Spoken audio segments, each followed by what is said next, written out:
चलिए, very good evening to all of you. Make it fast, फटाफट एक बार पिछला रिवाइज कर लीजिए। लास्ट टाइम हम मैथ्स के अंदर सेट्स स्टार्ट कर चुके थे, नया चैप्टर, जिसके अंदर हमने कुछ बेसिक देख लिया था कि सेट्स को रिप्रेजेंट कैसे करते हैं। सेट्स में हमारे पास जो भी एक एलिमेंट है वो एक ही बार अपीयर हो सकता है, उसमें जो सीक्वेंस है वो मैटर नहीं करता, हम जैसे मर्जी लिख सकते हैं। क्लोज ब्रैकेट के अंदर आता है, कर्ली ब्रेसेस के अंदर आता है। ठीक है, ये बातें हम देख चुके हैं। इसके बाद हमने देखना था रिप्रेजेंटेशन कैसे लिखते हैं हम सेट्स की। दो तरीके से होती है, एक होती है रोस्टर फॉर्म, एक होती है सेट बिल्डर फॉर्म, वो भी हम कंप्लीट कर चुके थे।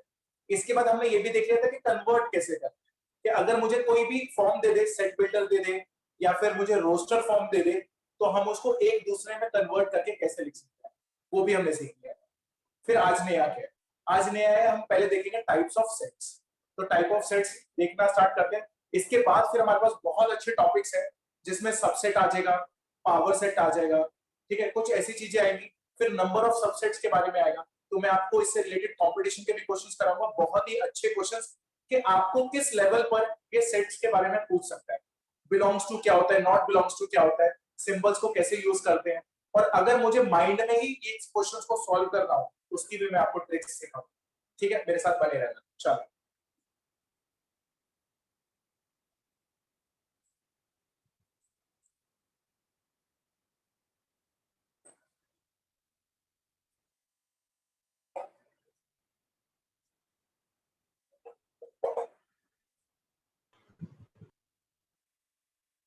चलिए, तो आज हम स्टार्ट करते हैं। लास्ट टाइम वाला आप सभी को रिवाइज होगा, आपने एक बार देख लिया होगा।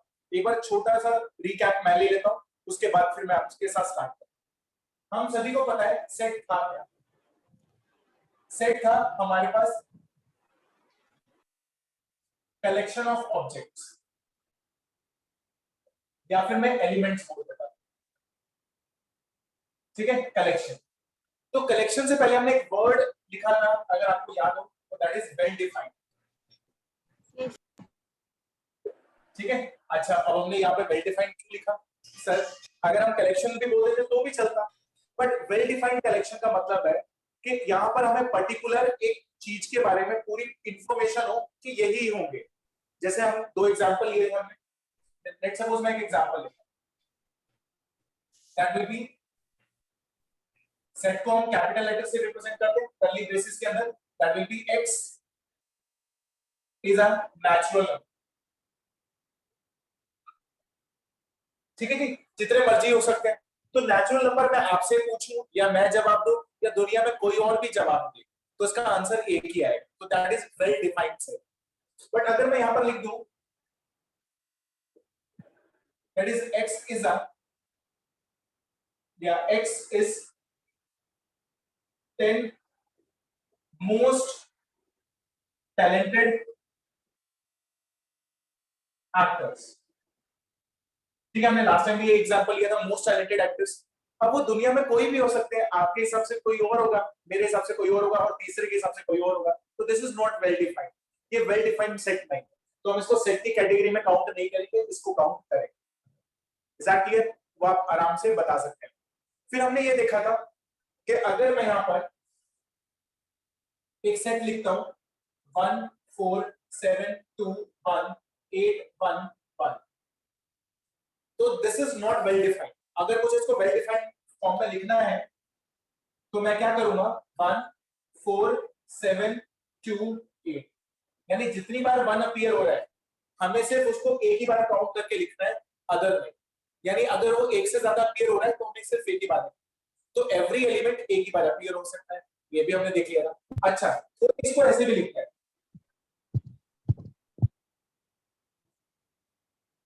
कोई इसको ऐसे लिख देता है, आप जैसे मर्जी लिख लो, इसमें सीक्वेंस मैटर नहीं करता है।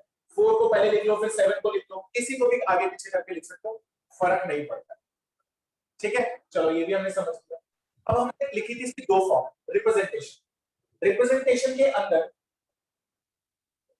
इसकी दो फॉर्म थी, एक थी हमारे पास रोस्टर फॉर्म और एक थी हमारे पास सेट बिल्डर। सेट बिल्डर, अगर हमारे पास जो भी ऑब्जेक्ट्स लिखे हुए हैं, अगर वो प्रॉपर तरीके से लिस्टेड है, लिस्टेड मतलब मुझे देखकर ही पता चल जाए हाँ ये एलिमेंट होगा, तो हम उसको बोलते हैं रोस्टर फॉर्म। जैसे 14728 मुझे लिस्टेड दिया होगा, अगर वो कोई स्टेटमेंट में दे हमें तो इसको बोलते हैं हम सेट बिल्डर। तो ये है हमारी सेट बिल्डर फॉर्म।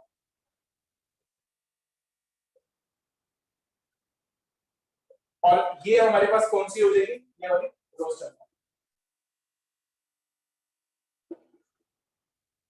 चलो मुझे कौन बताएगा रोस्टर को हम किसी एक और नाम से भी जानते हैं? Tabular form. Tabular form. Tabular form, tabular, ठीक है। तो टैबुलर फॉर्म से भी हम इसको जानते हैं। चलो इतना हमने लास्ट टाइम पूरी क्लास के अंदर इसको कंप्लीट कर लिया, कन्वर्जन भी हमने सीख लिया। अच्छा अब टॉपिक डालीजिए थोड़ा सा गैप देके, टाइप्स ऑफ सेट्स। सर आपने अभी तक ये रिवाइज ही करवाया? हाँ अभी हमने बस रिवाइज किया बेटा। Okay sir. ये हम लिख चुके हैं सारा का सारा, लिखने की कोई जरूरत नहीं है इसमें।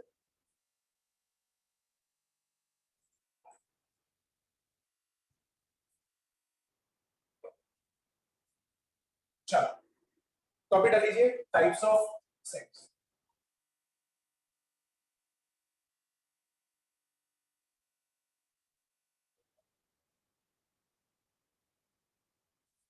फर्स्ट इज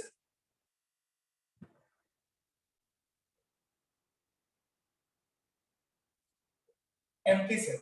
ब्रैकेट में आप ये भी लिख सकते हैं,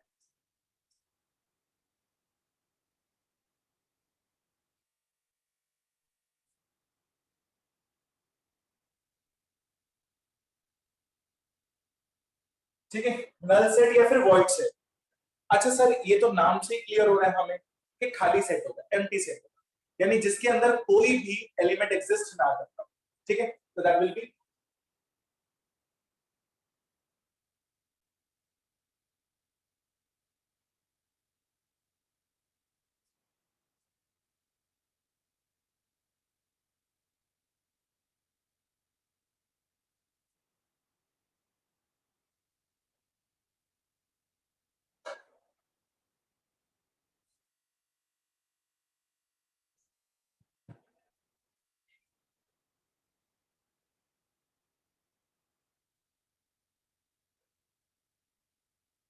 प्लीज इधर देख लीजिए, पेन डाउन रखिए, इधर देखिए, बहुत इंपॉर्टेंट पॉइंट बता रहा हूं, यही चल के आगे चल के मैं कंफ्यूज करूंगा, ध्यान से।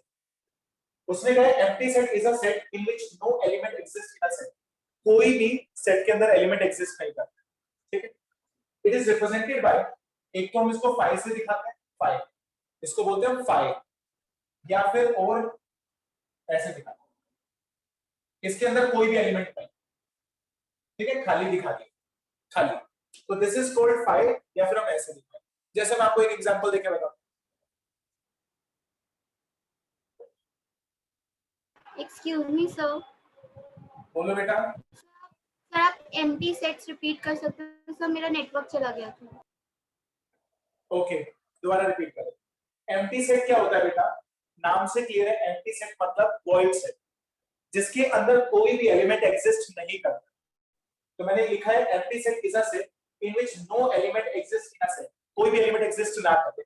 इसको हम रिप्रेजेंट करते हैं इससे, इस साइन, इसको बोलते हैं पाई, ठीक है, या फिर हम खाली सेट बना के दिखाते हैं।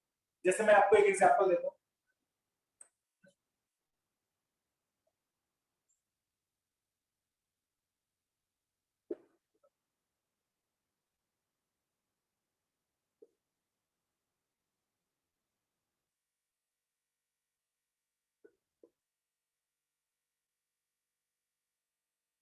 चलिए बताइए क्या आएगा।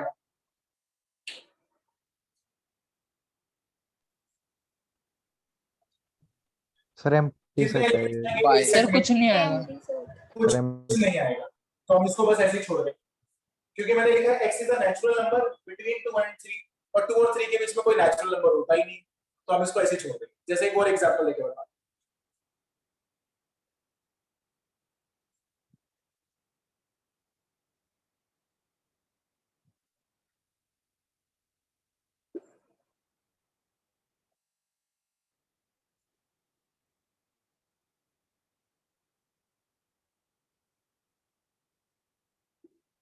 अच्छा ये मैंने कैपिटल आर लिख दिया, इस कैपिटल आर का मतलब क्या है? रियल नंबर रियल नंबर या रियल, ठीक है।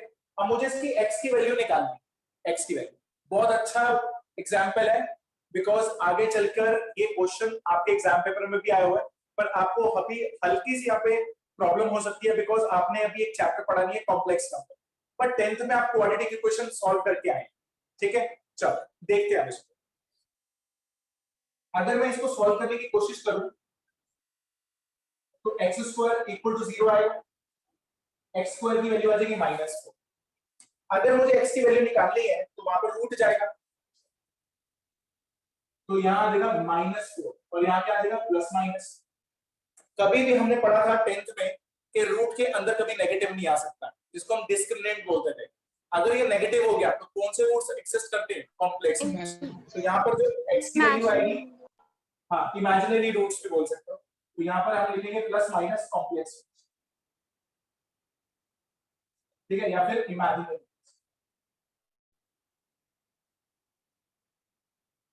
ठीक है, तो इसके तो कोई रियल रूट्स नहीं आ रहे, तो मेरे पास a क्या बनेगा, फिर से एम्प्टी सेट।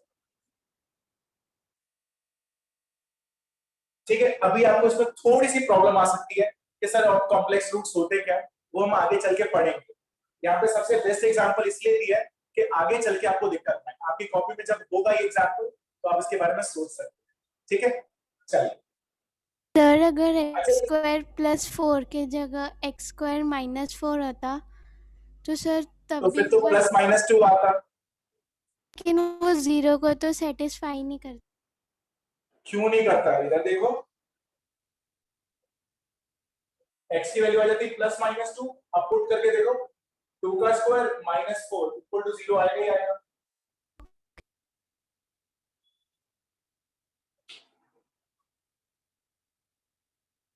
चलो उतार लो फटाफट।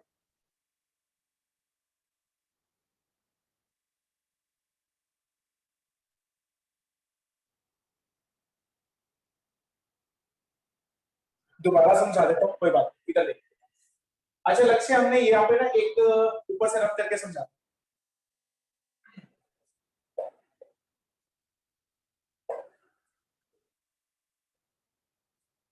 हमने 10th स्टैंडर्ड के अंदर एक वैल्यू पढ़ी b की, which is b square -4ac। आप नोट बना के लिख सकते हैं। इसके अंदर 3 कंडीशन पड़ी थी, equal to 0, greater than equal to 0, less than 0। जब हमारे पास ग्रेटर देन 0 आता था तो हम इसको बोलते थे रियल रूट्स, इसको बोलते थे हम रियल एंड इक्वल रूट्स, और इसको बोलते थे हम कॉम्प्लेक्स रूट्स। ठीक है, एक्चुअल में अगर आप फॉर्मूला देखोगे तो यही था हमारे पास फॉर्मूला।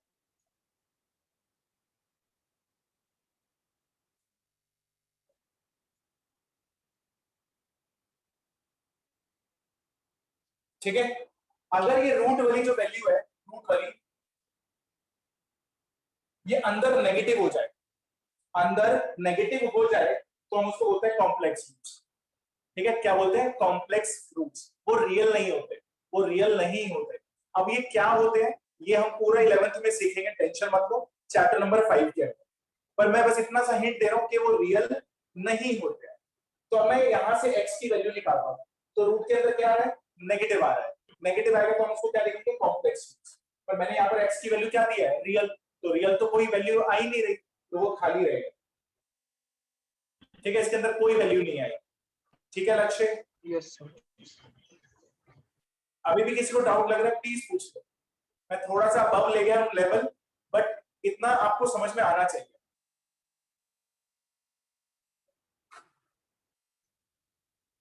जतिन, Yes, क्लियर है? sir. Yes, sir. Ashish, yes sir. Okay, Mohit, Muskan, Anuj, yes sir. Yes sir. Muskan, sir मतलब आगे जाके आप इसको और क्लियर करोगे, कॉम्प्लेक्स रूट्स को अरे ये पूरा समझाओगे। चैप्टर आएगा इस इतने से टॉपिक के ऊपर, पूरा चैप्टर है, पूरा चैप्टर है। और अगर मेरे से कॉम्प्लेक्स नंबर सीख लिया ना, पूरी लाइफ कभी कॉम्प्लेक्स नंबर में दिक्कत नहीं आएगी। एनसीईआरटी ज्यादा से ज्यादा 5 लेक्चर किए, 5 लेक्चर भी मैं ज्यादा बोलूं, पर कॉम्प्लेक्स नंबर को मैं 2 महीने में कंप्लीट करूंगा। जब मैं कंपटीशन पढ़ाऊंगा 2 महीने के अंदर, और एक से एक मेथड बताऊंगा जो बुक्स में भी नहीं आपको मिलेगा, बुक्स में भी वो मेथड नहीं मिलेंगे आपको कहीं पे, ठीक है, वो मेथड सिखाऊंगा कॉम्प्लेक्स नंबर के, एक से एक, चाहे ट्रिग्नोमेट्री हो, कॉम्प्लेक्स नंबर हो, स्ट्रेट लाइन हो, कोनिक सेक्शन, ये तो तुम्हें ऐसे इतनी अच्छी तरह लेवल करा दूंगा, किसी भी लेवल पे क्वेश्चन आ जाए, चाहे वो आईआईटी के अंदर आ जाए, सारे अटेम्प्ट कर सकते, ठीक है। चलो तो आगे बढ़ते हैं।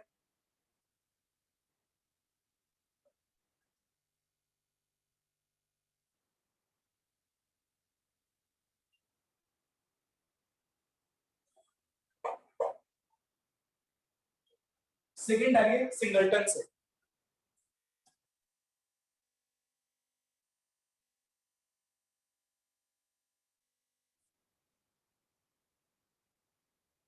ठीक है, सिंगलटन से इधर देख लीजिए सर, ये भी नाम से क्लियर हो रहा है, सिंगल मतलब सिंगल एलिमेंट होगा, तो मैं लिख सकता हूं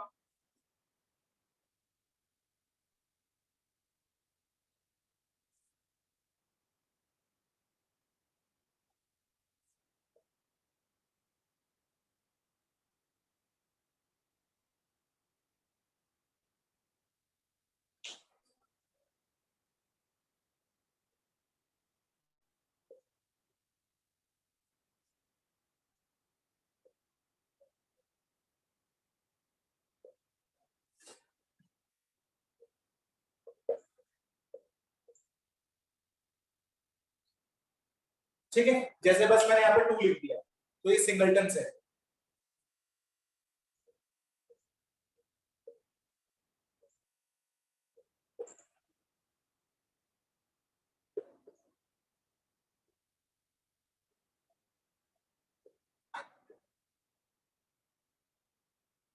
चलिए मुझे बताइए क्या आएगा आंसर। 2 2 अच्छा, इसमें भी मैंने 2 ही लिख दिया, इसमें कुछ और कर लेना, 4 कर लेना, ठीक है, दैट विल बी 2।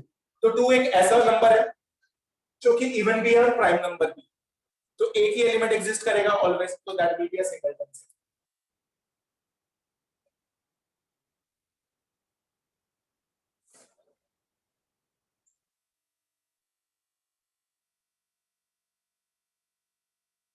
चलिए कौन सा सेट है, एम्प्टी सेट। नल। एम्प्टी सेट, बहुत बढ़िया। कोई अपना आंसर चेंज करना चाहता है तो बता सकते, पर आंसर सर इज, ऐसा नहीं आता सर, वो या तो फाइ आएगा या तो ब्रैकेट में कुछ नहीं आएगा, पर ऐसे तो है ना, बताया आप। तो फिर ये क्या है मुझे बताइए ना। तो अगर मैं कभी भी ब्रैकेट लिख दूं और उस पे ये लिख दूं 5, तो this is a singleton set. तो 5 ब्रैकेट के अंदर जाकर एक एलिमेंट का काम करता है। रिपीट कर रहा हूं, आगे चल के ये बातें आएंगी, ये तुम्हें कोई नहीं बताएगा। 5 को अगर मैं ब्रैकेट में लिख दूं, मैंने एम्प्टी सेट में ये लिखा था, आप चेक कर सकते हो, मैंने यहाँ ये लिखा था या ये लिखा था, मैंने 5 को ब्रैकेट में नहीं लिखा था। अगर 5 सेट के अंदर आ जाए तो वो एक एलिमेंट का काम करता है, तो this is also a singleton set. Sir इसकी कुछ वैल्यू होती है?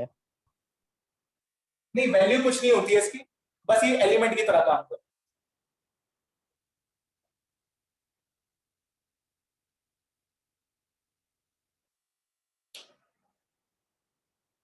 सर इसके लिए सेट बिल्डर फॉर्म क्या होगी?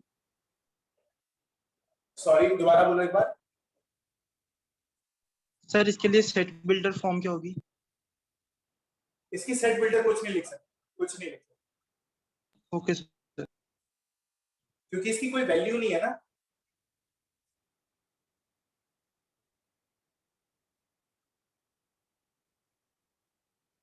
चलो अब आपको सिंगलटन समझ में आ गया। अगर एक एलिमेंट, तो अगर मैंने 5 को भी अगर मैंने इसमें लिख दिया तो वो भी क्या कहलाएगा, सिंगलटन सेट। बहुत इंपॉर्टेंट पॉइंट है, नोट बना के लिख लो।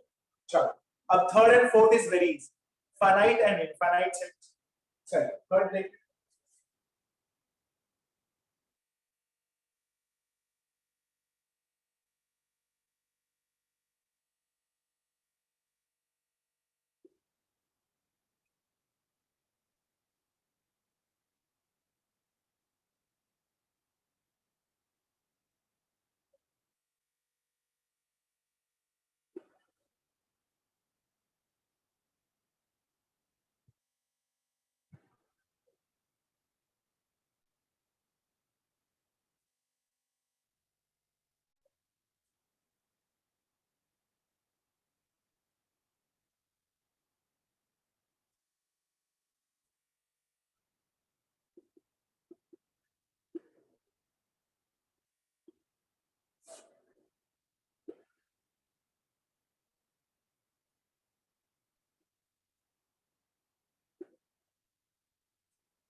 ठीक है, तो ये नाम से क्लियर हो रहा है, finite set is a set in which finite number of elements exist in a set.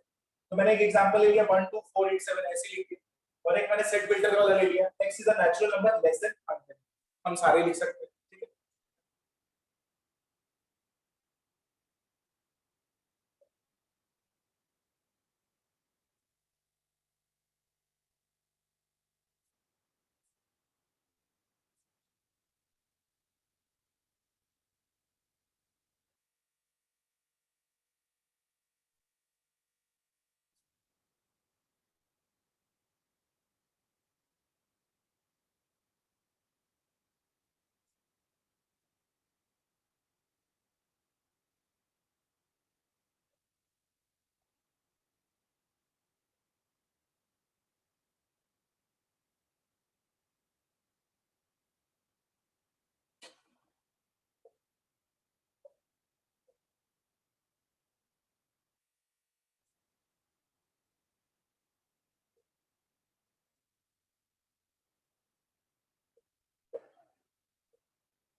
और जो ये फाइनाइट सेट है इसमें एक से ज्यादा होंगे या फिर एक भी होगा? किसमें बेटा? इन फाइनाइट में एक भी चलेगा, एक भी चलेगा। तो सर फिर वो सिंगलटन नहीं हो जाएगा जो? हाँ बिल्कुल हो जाएगा, उसको फाइनाइट बोल सकते हैं। अच्छा मुझे ये बताओ, अगर मैं 1 2 3 लिख रहा हूँ बाई चांस, मैं इनको नेचुरल नंबर भी बोल सकता हूँ, मैं इनको होल नंबर भी बोल सकता हूँ, मैं इनको इंटीजर्स भी बोल सकता हूँ, मैं इनको रियल नंबर्स भी बोल सकता हूँ। तो अब क्या मैं इसको बस नेचुरल नंबर बोलूँ हमेशा? ऐसा नहीं है ना, तो कुछ भी हो सकता है ना। ठीक है, अगर मैं स्पेसिफिकली बोलूंगा तो सिंगलटन, पर वो फाइनाइट का भी पार्ट होगा, फाइनाइट भी बोल सकते हैं। अच्छा जी इधर देख लो, 1 2 3 8 7 कुछ भी लिख सकता हूँ, और अगर मुझे इनफाइनाइट दिखाना होगा तो हम डैश डैश डैश डाल देंगे, डैश डैश डैश। ठीक है, जैसे एक और एग्जांपल देता हूँ। सर फाइनाइट सेट का मतलब फिक्स नंबर ऑफ एलिमेंट्स होंगे। दोबारा बोलो। सर फाइनाइट सेट का मतलब ऐसा नहीं होना चाहिए, मतलब फिक्स होंगे नंबर ऑफ एलिमेंट्स। हाँ तो फाइनाइट लिख दिया, तुम फिक्स लिखना चाहते हो फिक्स लिख सकते हो उसकी जगह। ठीक है, फिक्स लिखना चाहते हो फिक्स लिख दो। और फाइनाइट का मतलब ये भी होता है कि हम काउंटेबल, अगर आप काउंट कर सकते हो नंबर्स। ठीक है, कि भाई 100 है 1000 है, चाहे जितने मर्जी काउंट कर सकते हो। ठीक है, अब जैसे ये लिख रहा हूं मैं,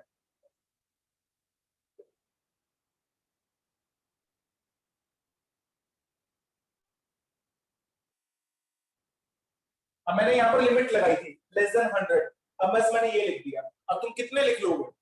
बचा कहता सर 1 करोड़, उससे भी आगे होता है 1 करोड़ 1 एंड सो ऑन। तो इनफाइनाइट है, ठीक है, जिनको हम काउंट नहीं कर सकते, काउंटलेस।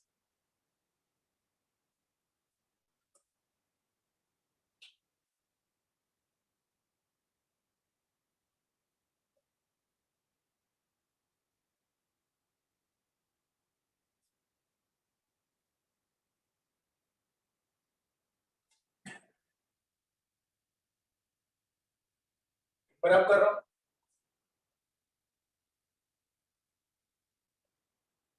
और हम डैश डैश करके लास्ट में इंफिनिटी का साइन भी दिखा सकते, दिखा सकते हैं, बिल्कुल दिखा सकते फिर ब्रैकेट चेंज हो जाएगा ना, ओपन ब्रैकेट फिर। हैं।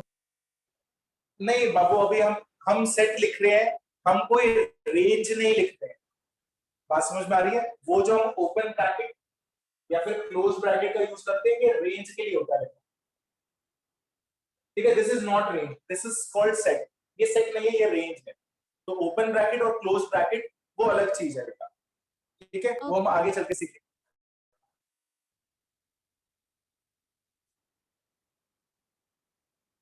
चलो फिफ्थ देखते हैं। अच्छा, फिफ्थ बताने से पहले मैं आपको कुछ बता रहा हूं।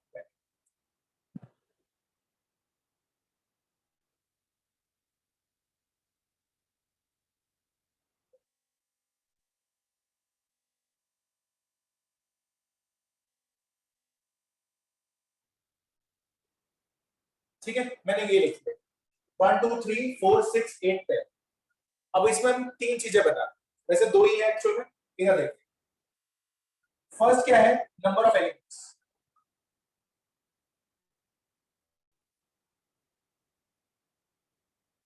ठीक है, बहुत इंपॉर्टेंट है, नंबर ऑफ एलिमेंट्स, जिसको हम NA से रिप्रेजेंट, ठीक है, NA से, that is A is a set, N represent for number, ठीक है। तो इसका आंसर कितना है? 1 2 3 4 5 6 7, तो 7 इज द आंसर, ठीक है। नंबर ऑफ एलिमेंट्स कितने हैं? 7 है। अच्छा, नंबर ऑफ एलिमेंट्स को हम एक और नाम से भी जानते हैं, cardinal number, cardinal number.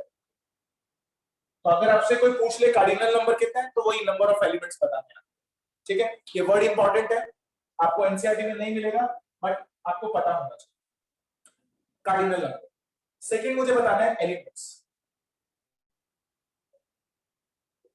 Of set ए, उसको हम रिप्रेजेंट करते हैं ई ए से, ठीक है, ई ए से मुझे एलिमेंट्स बताना, ठीक है। तो इसका आंसर होगा 1 2 3 4 6 8 10। मैं इस पे कोई भी ब्रैकेट नहीं डालूंगा, अगर मैं ब्रैकेट डाल दूंगा तो ये सेट बन जाएगा, मुझसे तो सिर्फ एलिमेंट्स पूछे हुए, तो अंदर जो भी एलिमेंट्स लिखे होंगे वो मैं लिख दूंगा। Is that clear? ठीक है, लिख लीजिए।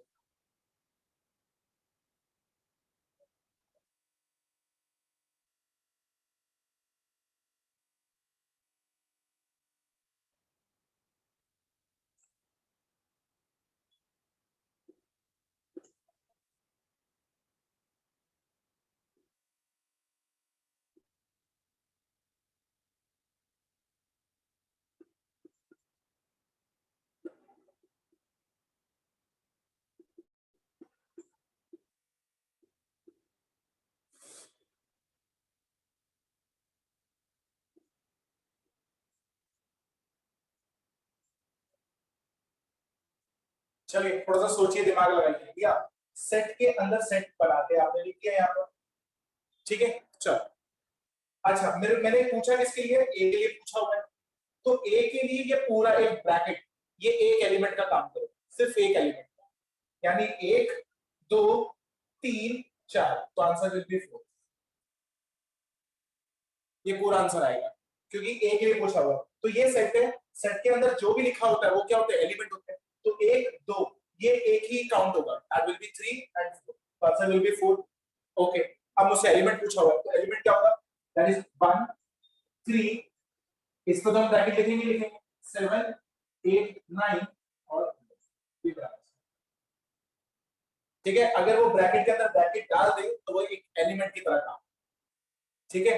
अभी हम इसको आगे और इलेबोरेट करेंगे आगे चलकर, पर this is a part of competition, ये हल्का हल्का कंपटीशन को टच करेगा। अब वो कैसे करेगा मैं आपको करवा दूं, पहले आराम से समझ लीजिए। ये पॉइंट समझ में आया सभी को? Yes sir. सर। सर एक बार रिपीट कर दो, ये समझ नहीं आया। कोई बात नहीं, रिपीट कर देता हूँ।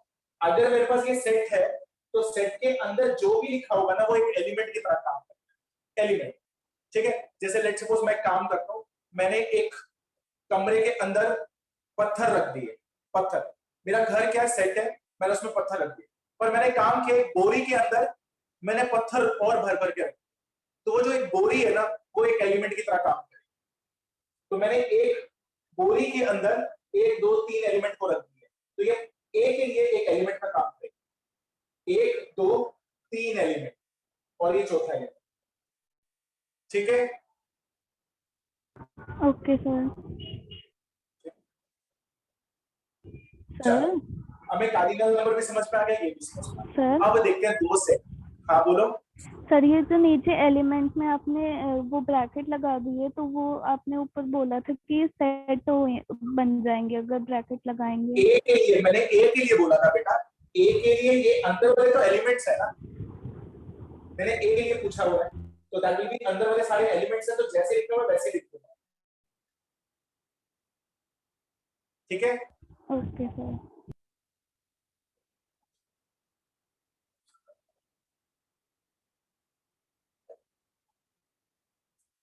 तभी कह रहा हूँ हर एक वर्डिंग पे, हर एक जो भी मैं बोलता हूँ उस पर थोड़ा ध्यान दो, मैं क्या बोलने की कोशिश। मैंने कहा जितने भी अंदर वाले वो सारे एलिमेंट है, तो उनको लिखा है। अगर मैं इस पूरे पे बना दूं तो वो पूरा फिर सेट बन जाएगा। मैंने अंदर वाले एलिमेंट्स को लिखा है, अब ये पूरे एलिमेंट की तरह काम कर रहा है, वो जैसा मर्जी लिखो हम वैसे लिखो, ठीक है। चलो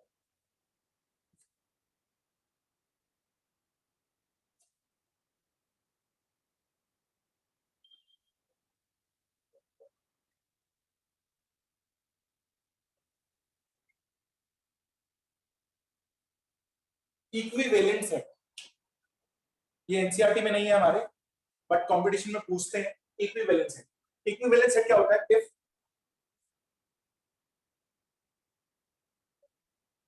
n ऑफ a और n ऑफ b, अगर ये दोनों के दोनों सिमिलर हो जाए तो इक्विवेलेंट सेट है। जैसे कि एग्जांपल देके बता,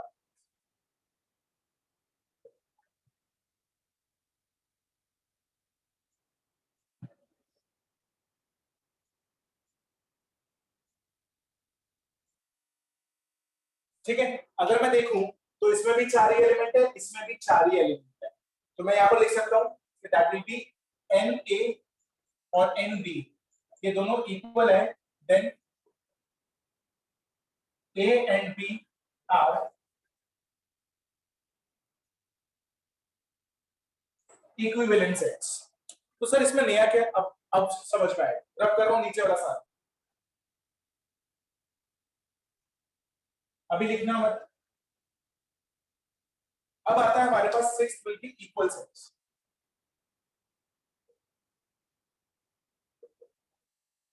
इक्वल सेट्स की डेफिनेशन है, if first point n of a is equal to में n ऑफ b। तुम कहोगे सर यही तो लिखवाया आपने ऊपर की, हाँ ठीक है, पर इसकी एक और condition, E of A is that will B e a और e b, ये भी सेम होने चाहिए, यानी इसमें नंबर ऑफ एलिमेंट्स यानी कार्डिनल नंबर और एलिमेंट्स दोनों बराबर होने चाहिए, तभी वो इक्वल सेट्स कहलाएंगे। जैसे कि एग्जांपल, सर लेकिन जो ये n of A is equal to n of B है सर, ये स्पेसिफाई करना जरूरी थोड़ी ना है, क्योंकि अगर E of A is equal to E of B है तो फिर वो फर्स्ट वाला भी होगा ही, एलिमेंट सेम है तो नंबर। फर्स्ट वाला नहीं, हाँ ठीक है, बोल सकते हो आप, बोल सकते हो।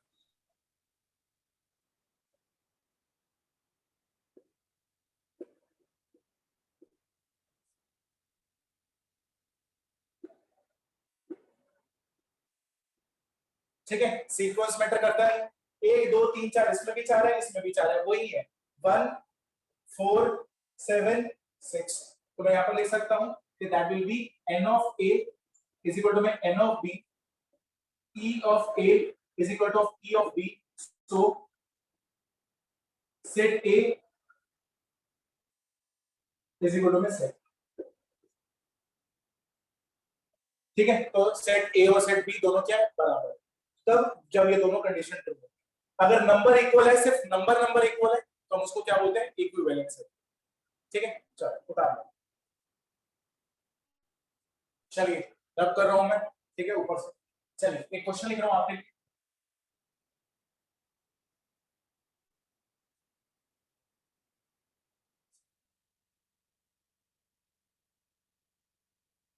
थोड़ा गैप देके लिखना।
सर I प्लस मतलब इरेशनल नंबर। पॉजिटिव क्या कह इंटीजर। रहे हो? हाँ सर आई आई पॉजिटिव लिखा है, पॉजिटिव इंटीजर चाहिए मुझे, ओके ठीक है। आई सर अगर आप पॉजिटिव आंसर लिखूंगा चैट में पॉजिटिव भेज देने पर्सनल। अभी आप पहले लिख लो क्वेश्चन, फिर मुझे चैट में भेज।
सारे।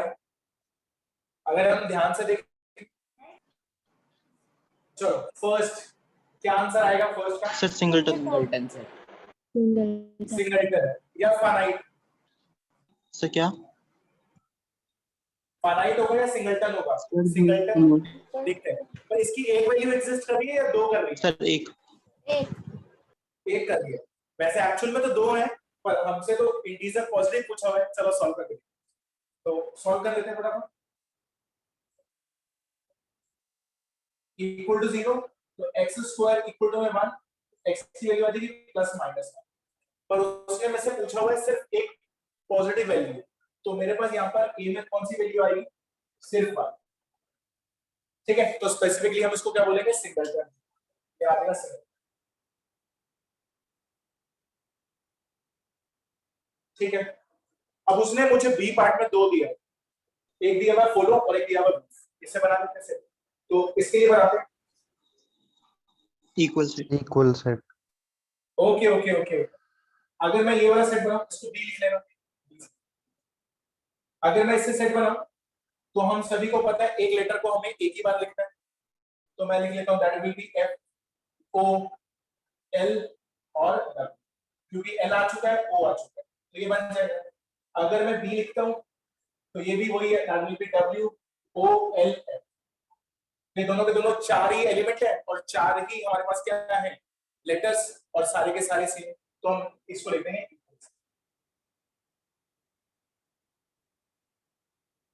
ठीक है, इक्वल से। ओके, सी देखते हैं। फाइनल। अब वो बोल रहा है कि x इनफाइनाइट। ग्रेटर देन 4 और नेचुरल नंबर बोल रहा है। अब इसमें तो बहुत सारे आ सकते हैं,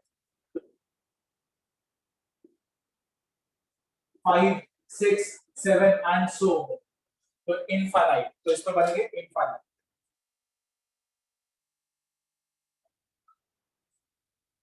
ठीक है, बहुत आसान है।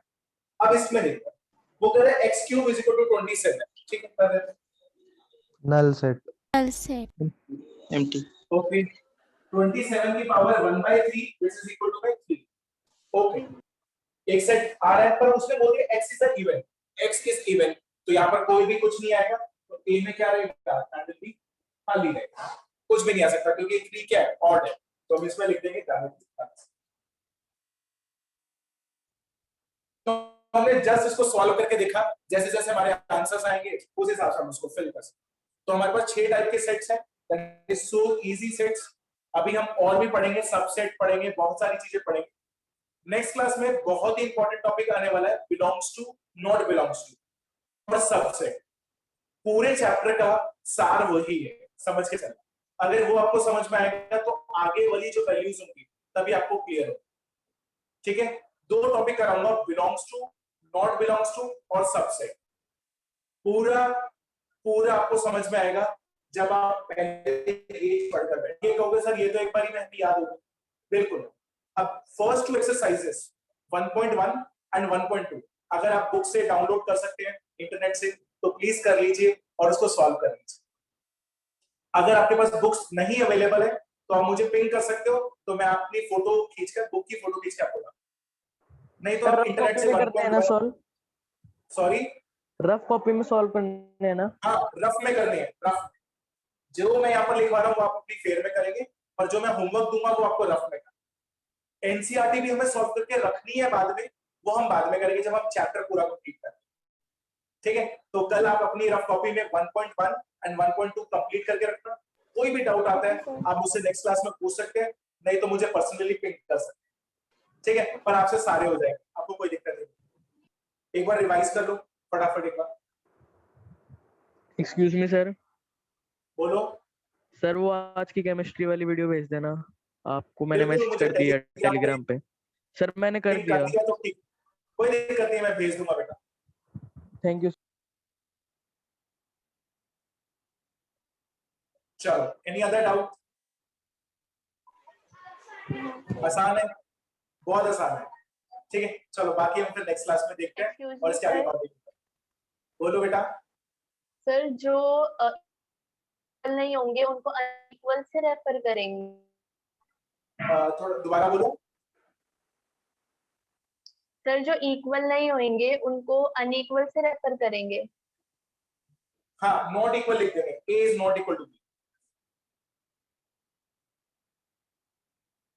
ठीक है, A is not equal. Okay sir. Sir फिर टाइप ऑफ सेट क्या होगा? कुछ नहीं, वो कोई टाइप नहीं होगा, there is no type. Okay. अगर वो दो दे रहा है, अगर एक ही में दो दे रहा है, या इक्विवेलेंट देगा या इक्वल देगा, इसके अलावा वो कभी नहीं देगा कि नॉट इक्वल, ठीक है। आ जाए तो बस A is not equal to B लिख कर आ जाए, A is not equal to B, okay sir. ठीक है। चलो बाकी फिर नेक्स्ट क्लास में देखते हैं, ठीक है। Good bye. Thank you sir. Thank you sir. Okay, you welcome बेटा।